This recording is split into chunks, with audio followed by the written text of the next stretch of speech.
My PD समाचार देख रहे हैं आप। मेरा नाम काजल तिवारी है। राष्ट्रीय जनता दल के नेता और बिहार विधानसभा में नेता प्रतिपक्ष तेजस्वी यादव ने अपने बेटे ईराज के पहले जन्मदिन को एक बड़े राजनीतिक मंच में तब्दील करने का रणनीतिक फैसला कर लिया।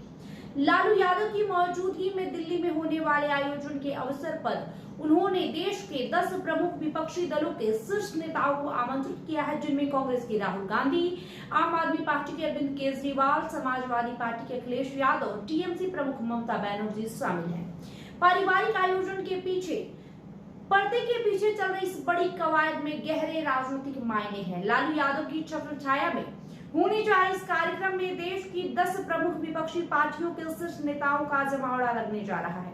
आमंत्रण पत्र पाने वालों में कांग्रेस के राहुल गांधी, आम आदमी पार्टी के अरविंद केजरीवाल, समाजवादी पार्टी के अखिलेश यादव और तृणमूल कांग्रेस की प्रमुख ममता बनर्जी जैसे कद्दावर चेहरे शामिल हैं। दिल्ली की धरती पर होने जा रही इस शक्ति प्रदर्शन के भारतीय राजनीति में बेहद गहरे और दूरगामी मायने कहे जा रहे हैं। राजनीतिक जानकारों का मानना है कि तेजस्वी यादव का ये कदम राष्ट्रीय स्तर पर विपक्ष की सियासत की पुरानी पुस्तक की उन फटे पनों को दोबारा जोड़ने और दुरुस्त करने की एक गंभीर कवायद है, जो हाल के महीनों में आपसी मतभेदों और अंतर विरोधों के कारण बिखर गए थे। दरअसल पिछले कुछ समय में विपक्षी गठबंधन के भीतर क्षेत्रीय छत्रपों और कांग्रेस के बीच कई राज्यों में दूरियां बढ़ती दिखी। पश्चिम बंगाल में ममता बनर्जी, दिल्ली पंजाब में अरविंद केजरीवाल और उत्तर प्रदेश में सीट शेयरिंग को लेकर पैदा हुई कड़वाहट ने विपक्ष की धार को कमजोर किया था।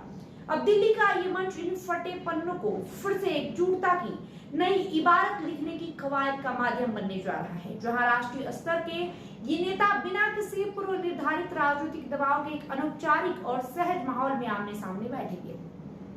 इस पूरे आयोजन का सबसे बड़ा पहलू राजद के अध्यक्ष लालू प्रसाद यादव की दिल्ली में भौतिक मौजूदगी है। भारतीय राजनीति में लालू यादव को विभिन्न विचारधाराओं वाले क्षेत्रीय दलों को एक छत के नीचे लाने का सबसे अनुभवी उत्प्रेरक माना जाता है। लालू यादव लंबे समय तक विपक्षी राजनीति को जोड़ने वाले नेताओं में रहे हैं। हालांकि स्वास्थ्य कारणों और कानूनी मामलों के चलते उनकी सक्रियता पहले जैसी नहीं रही, लेकिन आज भी विपक्षी दलों के कई नेताओं के साथ उनके व्यक्तिगत संबंध मजबूत माने जाते हैं। सोनिया गांधी से लेकर ममता बनर्जी और वामपंथियों से लेकर दक्षिण के छत्रपों तक लालू यादव के व्यक्तिगत संबंध सभी से बेहद प्रगाढ़ है।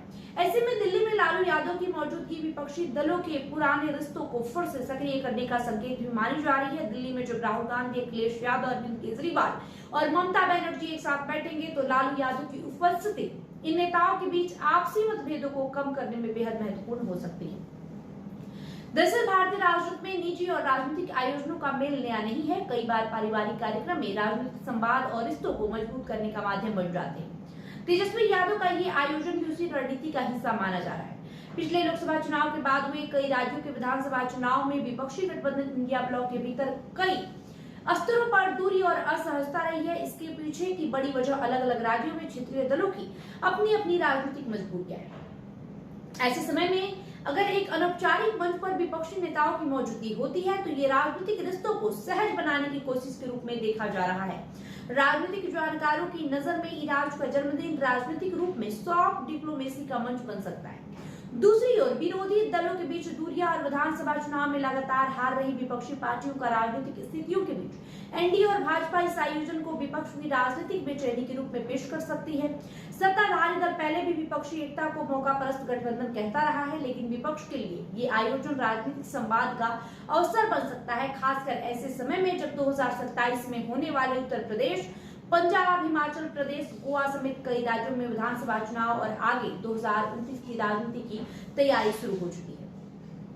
राजनीतिक जानकारों की माने तो भारतीय राजनीति में कई बार निजी कार्यक्रम में बड़े राजनीतिक संदेश दिए जाते हैं। ईराज का पहला जन्मदिन भी अब उसी श्रेणी में शामिल होता दिख रहा है। ये आयोजन केवल परिवार और शुभकामनाओं तक सीमित नहीं रह सकता है। इसके जरिए तेजस्वी यादव विपक्षी राजनीति में अपनी सक्रिय भूमिका, रिश्तों की मजबूती और राष्ट्रीय स्तर पर अपनी स्वीकार्यता का संदेश देने की कोशिश कर रहे हैं। अब नजर इस बात पर रहेगी कि इस आयोजन में कौन कौन से बड़े नेता शामिल होते हैं और वहां से विपक्षी राजनीति को लेकर क्या नया संकेत निकलता है। फिलहाल इस रिपोर्ट पे इतना ही। आपको क्या लगता है कमेंट करके जरूर बताएं। इस वीडियो को लाइक और शेयर करें, साथ ही हमारे यूट्यूब चैनल को सब्सक्राइब कर ले। बहुत बहुत शुक्रिया।